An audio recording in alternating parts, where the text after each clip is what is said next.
Fala galera Pythonica, tudo bem? Hoje é dia de dica pythônica. E a dica pythônica de hoje é como que nós podemos imprimir o calendário de um determinado mês. Eu conto para vocês logo depois da vinheta.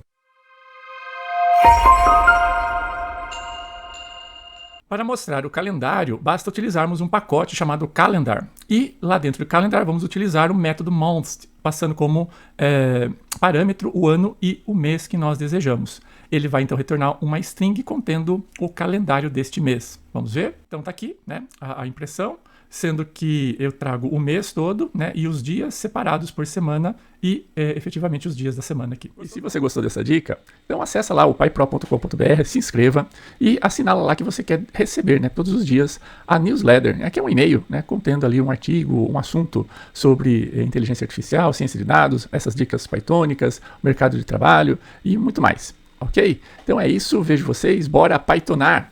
Tchau!